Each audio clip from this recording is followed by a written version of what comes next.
di Filipina, ada satu ejen daripada Malaysia datang dan dia bawa kita datang ke Malaysia. Waktu tu umur berapa? Umur saya waktu tu 20 tahun, 21 tahun. Okay. Ya, so memang muda lagi. Tak tahu apa-apa tentang dunia sebab di Filipina kita tak ada. Sebab saya di Filipina daripada squatters area. Squatters area ni di mana orang-orang paling miskin duduk. So impian nak keluar di mana-mana tu memang tak adalah duit, tak ada. Kita hanya bekerja untuk sesuap nasi. Ayah saya dulu, saya nampak dan saya pergi sekolah. Saya tak skip sekolah. So contohnya kalau kereta memang tak mampu. So kita tak konsentrate kat situ. Okay. Apa yang kita konsentrate adalah hidup seharian. Kita nak hidup. Dan di Filipina sebenarnya walaupun miskin, orang-orang di sana bahagia. Sebab rapat dengan keluarga. I just want to, saya nak tahu Mark Adam ni, kalau orang kata golongan, tadi Mark Adam katakan miskin dulu hidupnya. Macam mana miskinnya kehidupan Mark Adam waktu masa awal kecil-kecil tu? Okey, dia macam ni. Orang-orang Malaysia, siapa-siapa ada di Malaysia sangat bertuah. Kenapa? Saya boleh cakap. Sebab, contohnya rumah saya yang saya duduk. Rumah saya dibuat daripada apa-apa yang ayah dan pakcik saya dapat di sekeliling. It's patches. Rumah setinggan. Okey, rumah saya contohnya macam ni besar dia. Macam ni kat sini, sampai kat sini. 2 tingkat. 2 tingkat. Yang separuh ni pasir, yang separuh ni semen. Yang semen ni, di situlah kita tidur. Dan dalam rumah 2 tingkat ni, ada 18 orang duduk. 18 orang maknanya adik-beradik semua? Macam 18 orang sekali dengan nenek dalam rumah. So kita, masa saya kecil, tak fikir masalah sebab selalu bahagia, dekat dengan keluarga, masing-masing tolong sendiri nak hidup. Ya, so itulah suasana di sana. Makan, saya punya ayah di kerja construction. Gaji dia 6,000 peso, duit Filipina. Di Malaysia adalah 450 ringgit sebulan. Allah. Dan ke dalam rumah tu saya ada 3 adik-beradik, mak, nenek. Sebab dia, my father takes care of my grandmother and the rest. Wow. So kita makan, alhamdulillah, apa yang saya ingat kita boleh makan 3 kali sehari. Tapi cukup sebab kita balance. Kalau nasi kita balance untuk semua. Okay. Mark Adam sebelum masuk Islam, apa agama Mark Adam?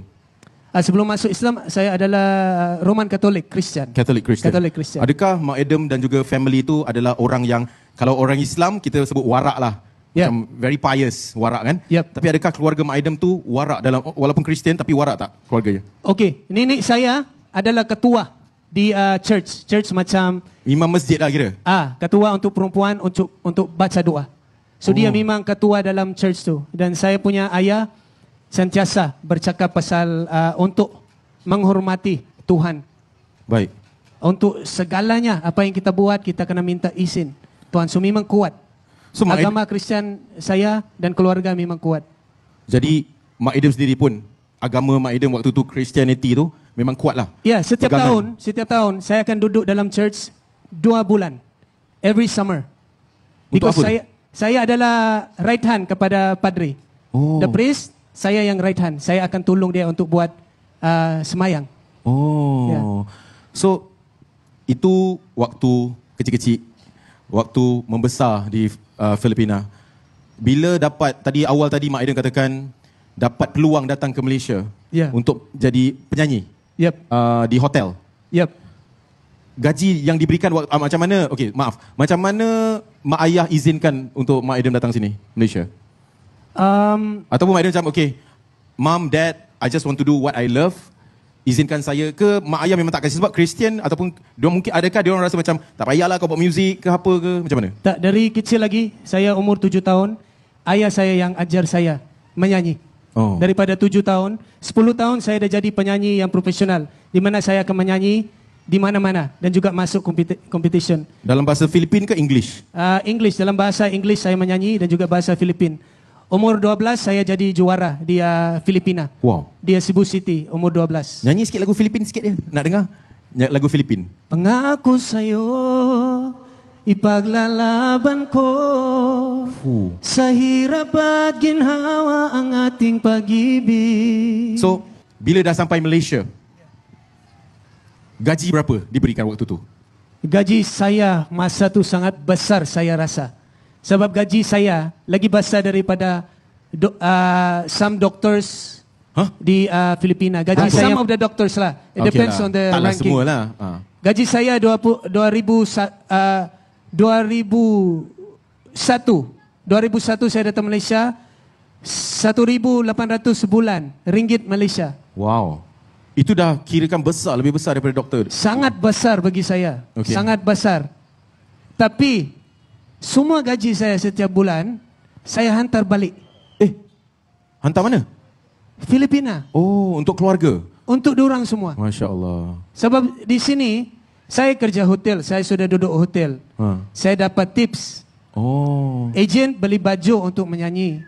So saya tak ada masalah kat sini. Okay. Masalah saya, keluarga saya dekat Filipina. Itu yang saya selalu fikir. Selalu dalam minda.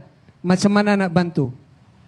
Jadi dapat gaji RM1,800 di Malaysia, semua wang dihantar kepada keluarga. 1 sen pun tak nak ambil sebab fikirkan keluarga. Yes. Masya Allah. You're a very nice guy, bro. Tapi saya rasa siapa-siapa pun akan buat benda yang sama. Akan buat benda yang sama. Kalau saya dapat keluar negara, lepas tu mungkin sikit lah saya ambil. Ini awak kasih semua. Sebab saya ada boleh dapat tips. Saya ada duit untuk tips. So, itu semua bagi dekat mak. Macam mana Mak Aidam boleh belajar cakap Melayu ni? Daripada 2001 susah tak communication with the Malaysian? Masa awal-awal susah. Tapi saya mula belajar bahasa Melayu masa saya masuk industri Malaysia 2012. Tapi saya sudah sampai Malaysia 2001. Maksudnya 11 tahun? 11 tahun. 2003 saya kahwin dengan orang Malaysia. Oh, kahwin orang Malaysia. Cantik orangnya. Ya, mana isterinya? Kat sana. Ada isteri lah, isteri. Kat situ, okey. Lepas tu saya bercakap. Jap. Nanti lo, macam mana boleh terpikat dengan orang Malaysia? Isterinya orang mana? Orang KL. Okey, macam mana boleh love story sikit lah, cerita sikit love story Mak Aidam ni. Tak ada siapa yang tak boleh terpikat dengan gadis Melayu. Amboi, itu dia. Siapa bilang gadis Melayu? Maafkan saya, ya. Tak tahu. Jodoh sudah sampai. Betul. Tuhan dah tunjukkan satu sign. Saya kena bergerak saja. Tapi masa tu saya memang suka dia. Okey, tapi orang Malaysia. Tetapi dia orang Islam. Orang itu. Okey, dia orang Islam kan? Yes. Mak Aidam bukan Islam lagi waktu tu. Bukan. Jadi macam mana penerimaan itu yang saya nak tahu tu. Mak Aidam datang, kenal-kenalan, but you are not a Muslim. Yes. So isteri dia macam mana ni, isteri awak ni? Okey, dia macam ni. Masa saya kecil dulu, saya fikir, saya ingat Muslim adalah agama yang hantu. Yang hantu maksudnya apa? Yang jahat. Oh, okey. Sebab di Filipina ada hantu yang bersujud. So apabila saya nampak orang-orang Muslim semayang, saya nampak dia orang bersujud, saya terus teringat dia orang hantu. Lepas tu, saya tengok TV, diorang selalu sentiasa jahat dalam TV. So, masa saya membesar, saya ingat Muslim, Islam adalah orang-orang yang jahat. Tapi masa saya keluar dari Filipina, saya datang di Malaysia, minda saya terbuka. Sebab, orang pertama, kawan yang saya jumpa dalam hotel Glen Maripan Pacific Subang, orang Islam. Nama dia Zul. Dan dia adalah orang yang paling baik saya jumpa dalam hidup saya. So saya tanya diri sendiri, takkan dia masuk neraka? Saya lagi boleh masuk neraka. Dia ni baik, tapi dia Islam. Islam ni sebenarnya apa? Dari situ saya mengkaji. Islam ni apa sebenarnya? Jumpa pula jodoh. Belum jodoh lah masa tu. Jumpa seorang wanita Melayu. Wanita. Lepas tu ditunjuk lagi benda-benda yang baik. Saya punya isteri dulu, dia kawan saya. Dia yang hantar duit saya ke Filipina. Sebab saya tak tahu nak pergi mana. Oh, tak tahu macam nak transfer duit, nak menghantar macam mana. Minta tolong transfer duit saya dekat mak saya. Dia tolong. Jatuh hati. Jatuh hati sebab Islamnya ke jatuh hati sebab kecantikannya ke? Cara dia baik. Saya tanya mak, duit betul? 1,800? Mak cakap, betul. Ada lagi ekstra. Ada lagi ekstra? Dia tambah lagi. Allah. Mana isteri ni yang Mas Ri nak tengok juga. Kita nak chill sekejap. Tadi dah mula-mula tak suka kepada Islam. Islamophobic orang panggil. Islamophobic. Ada je yang buruk-buruk tentang Islam di media dan sebagainya. Tapi apabila datang ke Malaysia, lihat kawan-kawan orang-orang Islam yang telah menunjukkan karakter-karakter yang baik, pelaku-pelaku yang baik. Saya ucapkan terima kasih kepada rakyat Malaysia khususnya. Sebenarnya telah ini sikit sebanyak dakwah, babe. Dakwah tak semestinya kita nak pumpang hadis kat Quran, tapi dengan menunjukkan akhlak. Saya rasa dah melunturkan hati Mark Adam. Kita ni bukan, saya lah khusus bukan orang-orang alim yang apatah lagi influential. Saya pendek cerita, kita bukan ustaz lah. Nak memberikan hadis dan Quran, itu biar tugas ustaz-ustaz untuk berdakwah. Tapi kita sebagai orang-orang biasa, tugas kita adalah hanya menunjukkan akhlak yang mulia saja kepada orang. Kan? Akhlak yang baik aja. Kita tunjuk akhlak yang baik kepada semua orang. Saya rasa itu adalah seindah dakwah. Masya Allah, saya rasa saya respect your wife waktu tu, your friend Faizal nama dia. Zul. So right now bila Mark Adam, kita nak cerita pasal love life lah. Bila Mark Adam tadi ceritakan bertemu dengan seorang gadis dari Kuala Lumpur. Alhamdulillah. Mata bertentangan mata. Ya, dekat. Hati berdegup. Okey. Ada problem tak waktu bercinta dulu? Masa dalam kenalan, wife, siapa nama dia? Maafkan saya. Izan tahu yang Mark Adam bukan Islam. Ya. Selalunya kalau bercinta, wife boleh terikut the husband. Ya. Betul kan? Tapi kali ini seorang lelaki, boyfriend pula ikut girlfriend. Yes. Alhamdulillah. Macam mana waktu tu Izan bila berkenalan dan tahu Mark Adam ni bukan orang Islam, boleh terima tak? Keluarga dia boleh terima tak? Macam mana? Keluarga dia terima saya. Sebenarnya setahun sebelum saya kahwin, saya dah masuk Islam. Setahun sebelum kahwin dah masuk Islam? Yes, saya masuk Islam 2002. Saya kahwin 2003. Sebab saya mengkaji dan Islam tak boleh pergi ke agama yang lain. Yes, dan saya terima benda tu sepenuh hati. So masalah saya masa tu, macam mana nak bercakap dengan mak dan ayah saya. Okay, before you go there, apa yang you dah kaji tentang Islam yang membuatkan you macam, Masya Allah, Islam is beautiful? Apa kajian yang awak pernah nampak ke macam mana? Saya masuk kelas dekat Perkim, KL. Oh, masuk kelas je, belum masuk Islam lagi? Masuk kelas sebab nak faham agama? Ya, nak faham agama. Dan selogik-logiknya tentang hidup ada dalam Quran. What else can you ask? Everything, semua ada dalam Quran. Semua ada dekat situ. Dan logik. You cannot run away from logic. Especially if you're talking to me. Okay, simple question lah.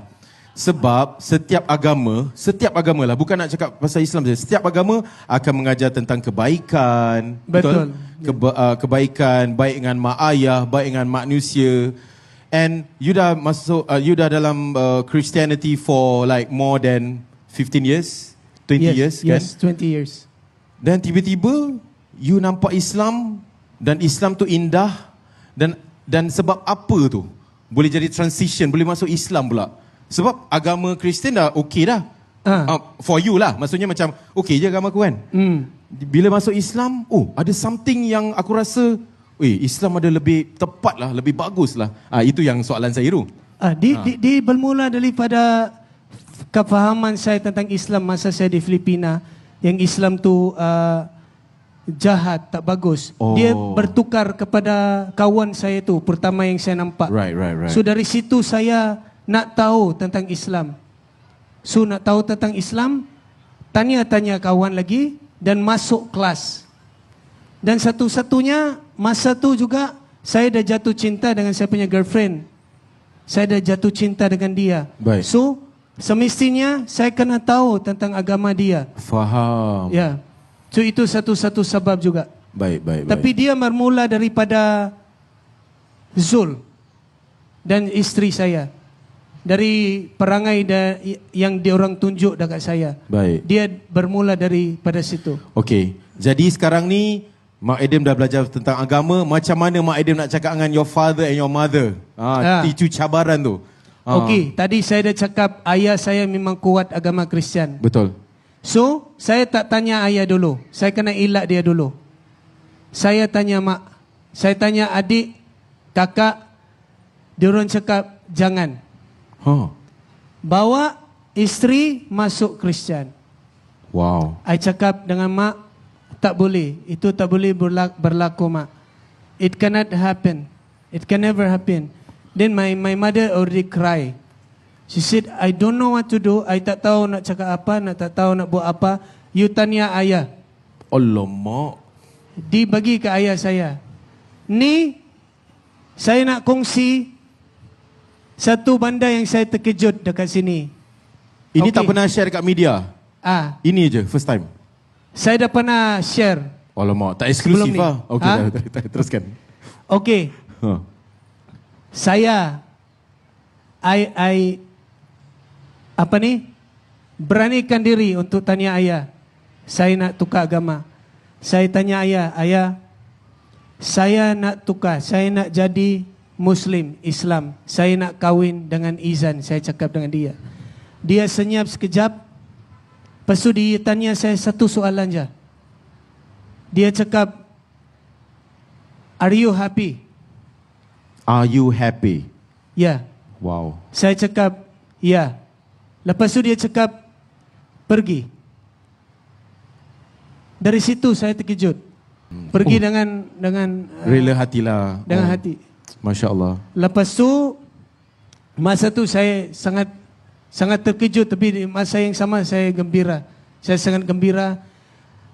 Saya berkahwin dengan orang Islam, orang Malaysia. Masa tu, saya ingat lagi, saya seorang dekat Malaysia, kahwin dengan orang Malaysia. Kita punya masjid, sekali saja, belah isteri saya. Saya punya masjid belum. InsyaAllah nanti. So saya kahwin dengan isteri saya di Batu Caves. Saya seorang, tak ada kawan, tak ada keluarga yang datang. So masa tu masih miskin. Sekarang pun masih miskin, berusaha. So ya ke? Okey, teruskan. Kat situ saya nampak macam mana perkahwinan Malaysia, orang-orang Islam. Saya tengok ada orang yang tengah silat, kompang. Ada orang macam ni, macam tu. So masa tu memang dalam fikiran saya masih ada. Lepas semua ni, masa saya dijemput dan isteri saya balik di Filipina, saya tak balik, isteri saya saja yang balik. Isteri saya balik Filipina pertama kali seorang. Masa isteri saya balik di Malaysia, ayah saya call saya. Ayah saya cakap macam ni, Mark Adam, saya nak cakap sesuatu, you dengar betul-betul. Saya cakap okey. Ayah saya cakap, kalau awak menyakiti isteri, lupakan saya sebagai ayah awak. Oh my God, Masya Allah. Mak saya cakap, diorang tahu, beginilah orang Muslim, beginilah orang Islam. So diorang dah terima dia dan diorang sayang dia. Sayang isteri saya, diorang sayang dia. Masya Allah. Dia datang sana, red carpet, dari airport sampai. Berapa elok. Masya Allah, ayahnya pun respect, akhlak isterinya dan sebagainya, sampai beritahu jaga betul-betul kan. Dan Mak Adam katakan masih lagi miskin. Tadi sebagai suami isteri tu okey dah okey lah, financial dah okey lah. Saya masih sampai, saya akan seorang miskin sampai ke ujung. Itu perangai saya. Kenapa pandangan macam itu? Sebab saya tahu miskin gembira. So saya nak kat dalam tu. Saya nak benda tu kat dalam sentiasa. Apa yang saya tahu dari mana saya berasal, miskin tu adalah satu benda yang gembira. daripada keluarga saya. Mungkin dalam bahasa Islamnya adalah zuhud. Ya. Terima apa yang ada, cukup segalanya apa yang ada. Redha. Redha, Masya Allah. Dekat Malaysia ni. Ya, dia perjalanan yang sampai sekarang saya masih rasa bertuah. Diterima di Malaysia sebagai orang seni.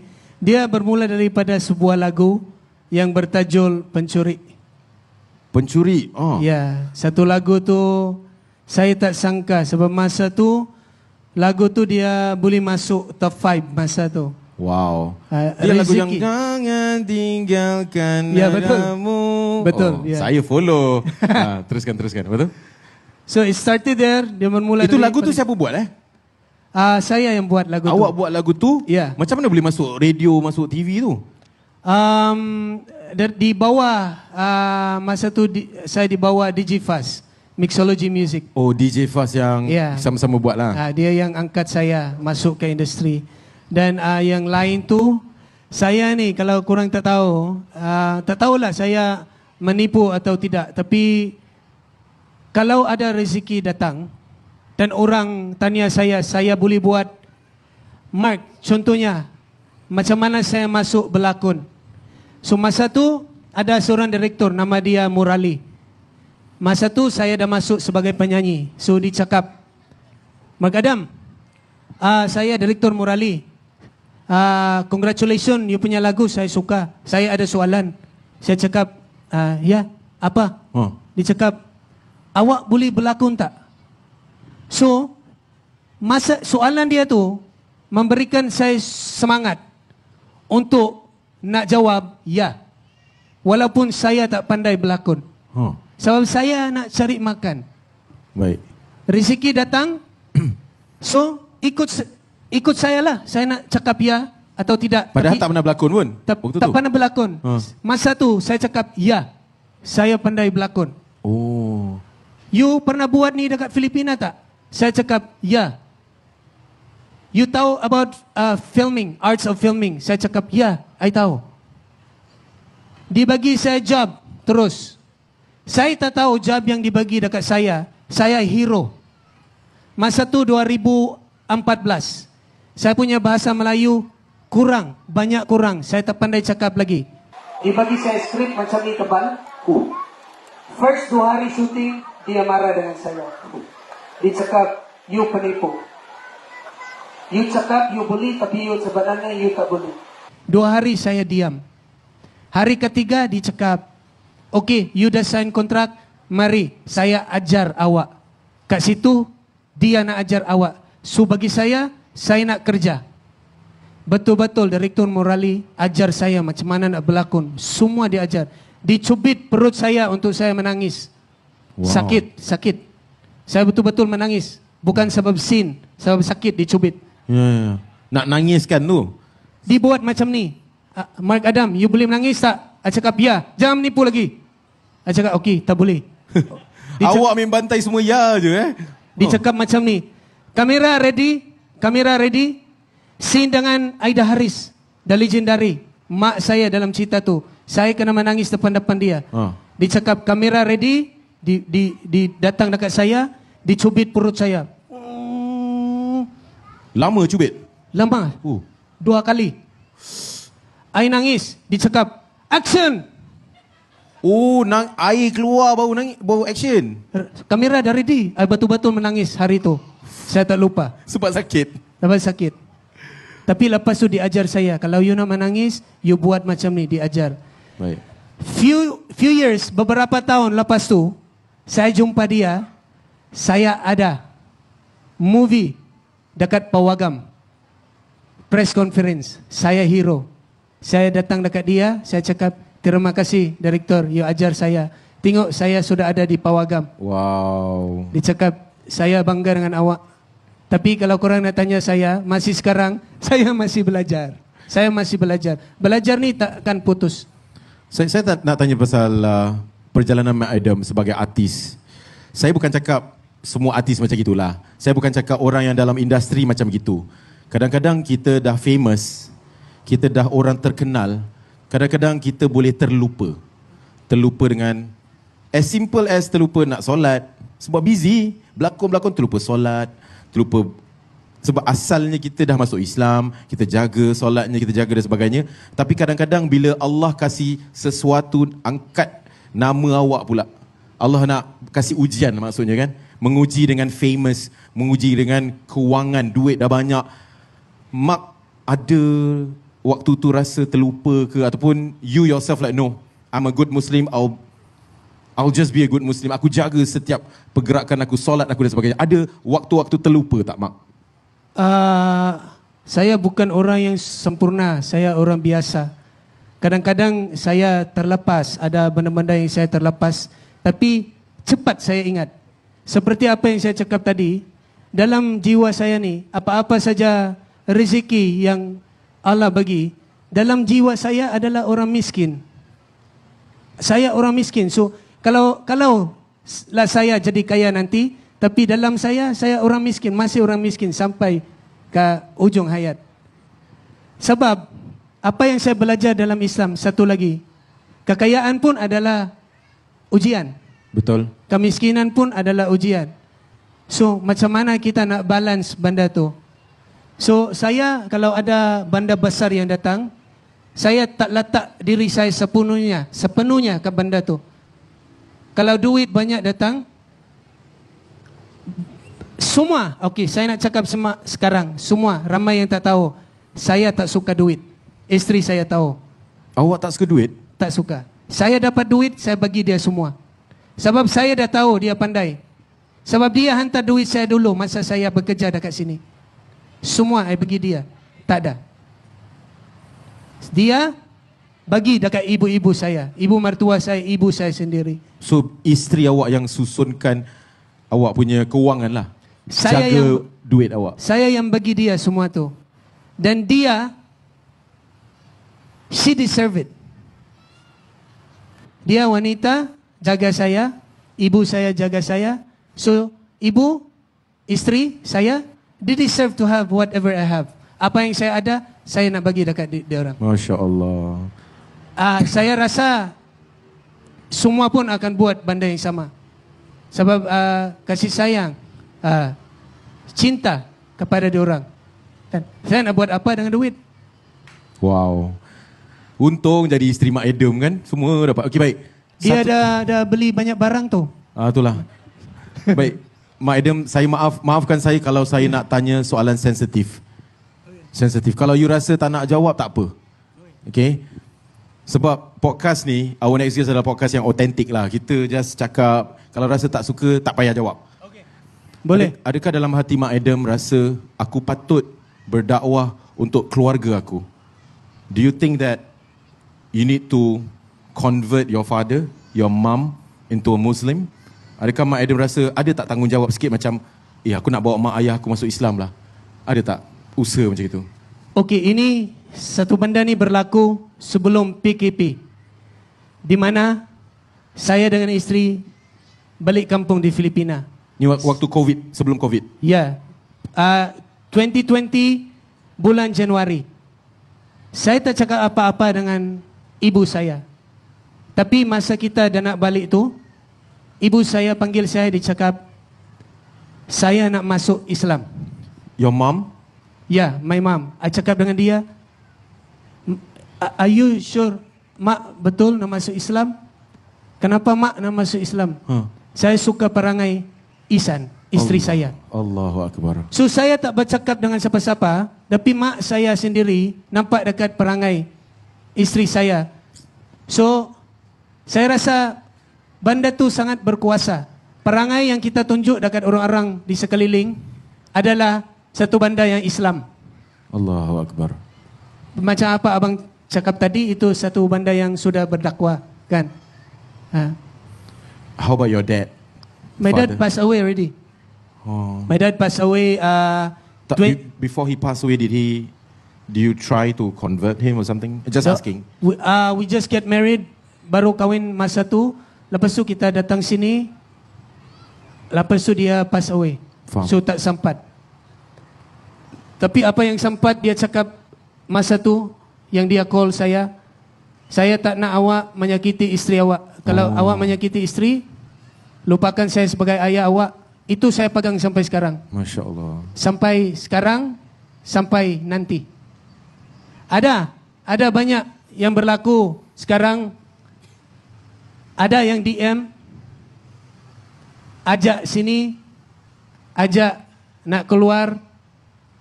Tapi bagi saya satu cukup. Oh, maksudnya ada je yang DM nak ajak dating. Waktu tu Mak Adam dah kahwin dah? Sudah kahwin. Ada yang kacau-kacau lah Mak Adam? Sudah jadi artis. Oh, Mak Adam rasa macam, no, loyal. Artis ni kalau kita ke depan, mesti ada orang-orang yang suka. Ya. Yeah. Kan, walaupun kita sudah berkahwin, diorang masih suka. Tapi saya sentiasa fikir isteri dan lagi-lagi ibu. Isteri saya akan jadi ibu nanti. Masya Allah. Ibu saya sudah tunjuk apa yang patut. Tapi ini pilihan saya. Orang semua bebas untuk nak buat apa yang elok atau apa yang tak elok. Ya. Tapi itu, it's me. Ya, Masya itu Allah. saya. Wow. Baik. Sekarang ni Mak Adam macam mana keadaan? Macam dah masih lagi berlakon? Ada syuting ke? Ada projek ke macam mana? Sekarang ni Mak Adam. Bulan 11 saya akan masuk syuting balik. Bulan 11 ni? Bulan 11 ni. Apa job apa ni? Job drama series, komedi. Masih komedi. Yes. Dekat mana? Astro? Dekat Media Prima di Swan TV3, Projek TV3. Oh. Astro ada juga yang akan datang nanti insyaAllah. Cerita apa? Cerita sikit? Cerita sikit? Saya selalu masuk, diorang selalu panggil saya di komedi punya part. Tapi bagi saya nak cuba jadi watak yang lain. Contohnya watak yang jahat. Saya nak cuba. Okay. Saya nak cuba jadi villain dalam filem. Sebab saya memang jahat. Dahsyat weh.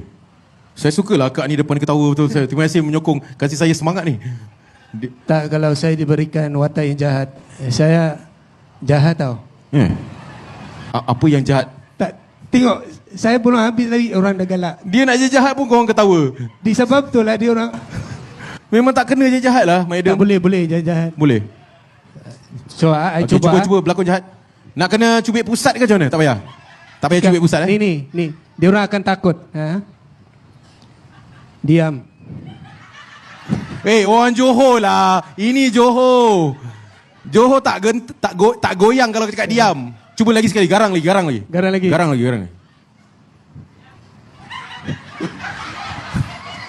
Engkau yang diam. Bukan diorang. Orang Johor kental tau. Dia punya hati keras. Tak boleh lah macam ni. Susah. Tapi kau nak tunjuk gangster kat Johor. Salah. Lu apa hal?